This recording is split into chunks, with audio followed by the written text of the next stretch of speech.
All right, we're breaking into programming right now, continuing our newscast as President Trump is out right now in D.C. as he said earlier that he planned on patrolling the streets tonight as part of that federal crackdown. Tosin said that he was going to be joined by members of the National Guard and other law enforcement agencies. He's about ready to speak. Let's listen. Going back to Congress for some money, and we're going to redo a lot of the pavement, a lot of the medians, a lot of the graffiti's all coming off real fast. It's going to come down real fast. We're working with Clark Construction. They're one of the big ones. They're the biggest here by far, actually. And we're going to be not so much building, it's cleaning and fixing and redoing and putting brand new surfaces down on your roads and streets. And when people come in from the airport all the way to the Capitol or the White House or any place else they go, and they're going to say, boy, this place is spotless. So we're doing that. Most importantly, though, we're going to have a crowd of people that are going to be happy. You know, I've received more phone calls from people in the last 4 days than I ever have. I've been here now 4 years plus. And by the way, I think we had about the best 7 months, they're saying, that any president's had. We've done a lot of work. We've done a lot of good work, including the biggest tax cuts that you've ever had. I know you guys don't care about taxes, so you don't care about saving a little tax, but you saved a lot of tax, actually.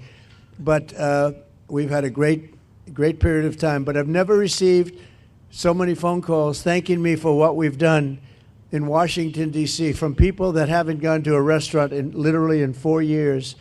And they said, you know, what you've done it's unprecedented, because what they said it was just unsafe. We couldn't do it. We'd go out and you'd see the stories, you'd read the stories, you'd see all of the things that are happening.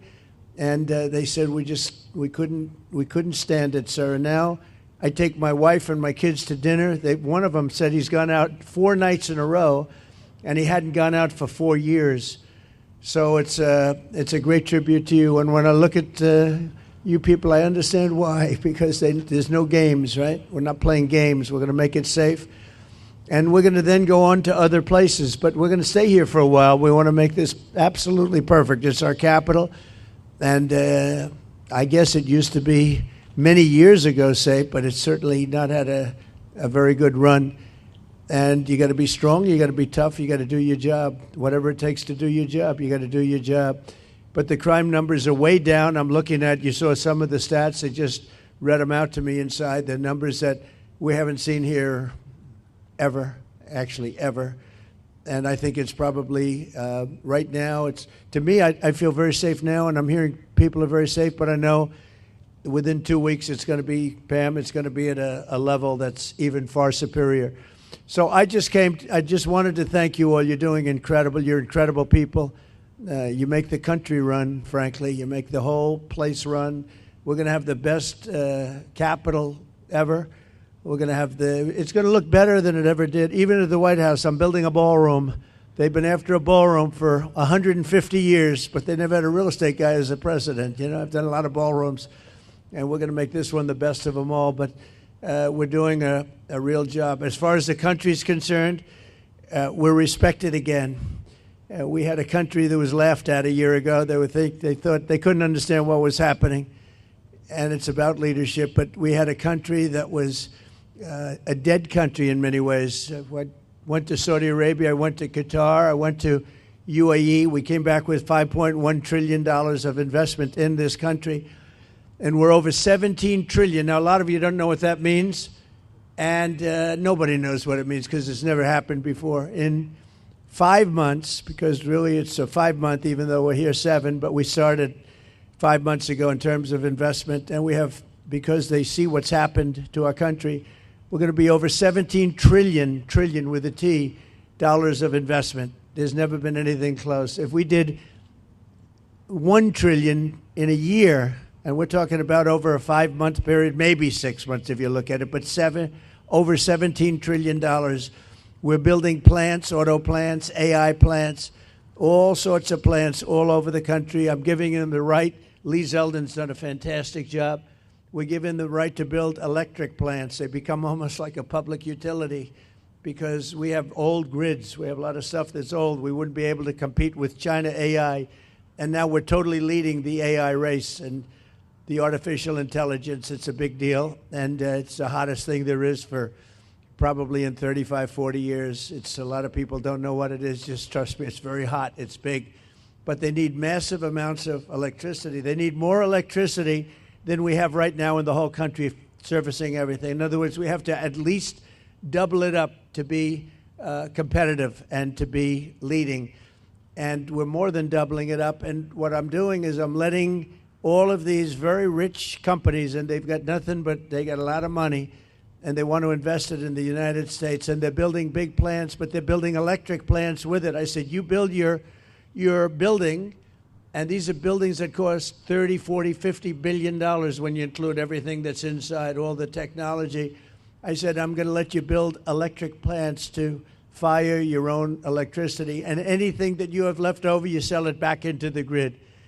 So all of these big factories that are being built are building their own electric plants fired by oil and gas. They're not fired by wind, by the way, because wind doesn't work, but we won't say that.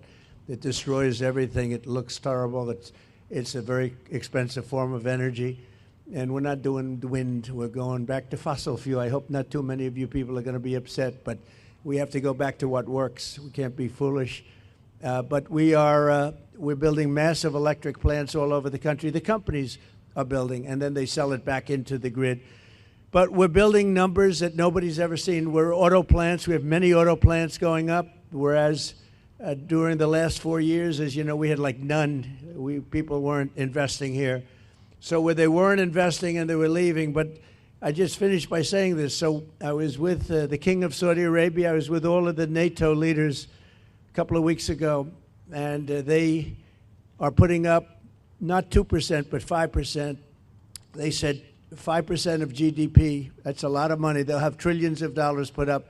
They were putting up 2, but they weren't paying it. Now they're putting up 5, and they're all paying it. And they all said the same thing. They said, 1 year ago, your country was dead. We never thought it was coming back.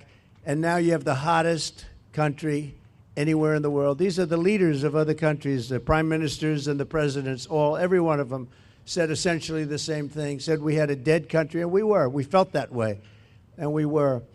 And this place was emblematic of it with the crime, the horrible crime. And, you know, I watch these phony reports. Oh, we were on the way back. They weren't on the way back. It was worse than ever just a short while ago. But now it's going to be, I think now, right now, it's better than it has been in years. And in a couple of weeks, it's going to be even far better than that. And everybody's safe now. Everybody feels safe. And they're all coming in. And people are now coming in. They're making reservations to come in. They want to be in Washington, D.C. One of the things we're going to be redoing is your parks. I'm very good at grass because I have a lot of golf courses all over the place. I know more about grass than any human being, I think, anywhere in the world. And we're going to be regrassing all of your parks, all brand new sprinkler systems, the best that you can buy, just like Augusta. No, it'll look like Augusta. It'll look like, more importantly, Trump National Golf Club. That's even better. But we're going to have all brand new, beautiful grass. You know, like everything else, grass has a life. Do you know that? Grass has a life. You know, we have a life and grass has a life. And the grass here died about 40 years ago. So we're going to be rebuilding all of your parks, and it's going to happen fast. It's going to go up like a miracle. So you do the job on safety, and I'll get this place fixed up physically, and we're going to be so proud of it at the end of 6 months. But let's say at the end of a year, this place will be maxed out in terms of beauty. You'll have all new surfaces. You'll have all new medians. Everything's going to look beautiful. A lot of your signs are going to be taken down. They've been up for 40 years. They look like hell. They're barely standing up. They're falling off their holders. And we're going to have all new everything. And I want to just thank Doug for doing such an incredible job. You've been unbelievable. You're a popular guy. No, he's an amazing guy. He's an amazing guy. Everybody love him. We love you. And his wife is so incredible. But thank you very much. I appreciate it. And then Pam, thank you very much. What a job. People don't realize. They're going to see. She'll go down as the greatest Attorney General we've had. I really mean it, too. And where's my Christy? You dear. Thank you very much. She's been incredible. And she can ride a horse like nobody. She gets on those horses. She rips those horses around. But I want to thank you very much. And Steve Miller, so fantastic. And Todd, Todd Blanche, who's been with me so long, and he's one of the best lawyers you'll ever find. And we're having a lot of victories. I had a victory today. You know, they stole $550 million from me with a fake case, and it was overturned. They said this was a fake case. It's a terrible thing, but it's a nice victory, you know. I mean, it's not bad. You know, we all have our limits, but this was a terrible thing that done. It was a witch hunt, and I've had more witch hunts than any human being, I think, in history. And here we are with the President of the United States, so it didn't work out too well for them, but maybe now it's turned a little bit. These are very dishonest people. We have to fight. We have to win because we have to win. And you people are winners, and I just think it's such an honor to be with you. And we're going to make Washington, D.C. great again. We're making our country great again. The country is very close to being great. When they say it's the hottest country in the world, they mean it. And this Capitol is right now, after 4 days, 5 days, it's at a level that you haven't seen in a long time, and it's all because of you. So I want to thank you all very much. It's an honor to be with you, and we'll always be with you. We're going to be with you for as long as I'm around. You're going to be treated as nobody more important, and thank you all very much for being here. Thank you. Thank you very much. Doug, would you like to say something? Thank you, everybody. President Trump, on behalf of everybody that's here in law enforcement, I think I absolutely want to extend gratitude to you, because under your leadership, you're bringing back respect for this profession. I know that wherever you go, and some of these folks know, wherever you go in the country, whenever I've been with you, backstage before you speak, who do you get a picture with? Local law enforcement, the federal folks that are there. You have always, in turn, your entire life, supported law enforcement, and that makes a difference. These people know that. And the other thing, of course, for everybody here, President Trump's ended 6 wars. He's brought taxes down, regulations down. He's brought record foreign investment like he was talking about. He's done all of those things in 6 months. But what does he really care about? You hear him talking about the wars. He wants to end the killing. And here in D.C., he wants to end the killing. He wants to end it in every city in America, because if we're the greatest country in the world, you shouldn't be afraid to be able to go out for dinner. He cares about the people that live in this city and in every city, and that's why this is happening right now, and this is what leadership looks like, that in a matter of a week, this is a message to every city in the country, and it's a message to every capital in the world that America, the greatest country in the world, is going to have the most beautiful capital and the safest capital in the world because of all of you. So thank you, everybody that's here tonight. Thank you, President Trump, for making it all possible. Thank you very much. Thank you. Pam? Thank you all. President, I'm looking at all these faces. They're out here every single night. I'm getting to know everyone on a first-name basis. All of our great Metro PD, General Blanchard with the Guard, all of our federal agencies are out here, our amazing Park Police. They are working hand in hand to make D.C. safe. They're out here working midnights every night because they love our country, they love our city, and they love you. They're all telling me that. Are we going to get to meet look at them getting a thumbs up. They're all out here going, are we going to meet the president? Attorney General Pam Bondi making remarks. President Trump certainly covering a lot of ground. He talked about lowering crime in the district, and he quickly pivoted to some of his foreign and domestic successes. Then he came back to D.C. and talked about beautifying some of the parks. So President Trump taking advantage of the opportunity to tell people about his goals moving forward.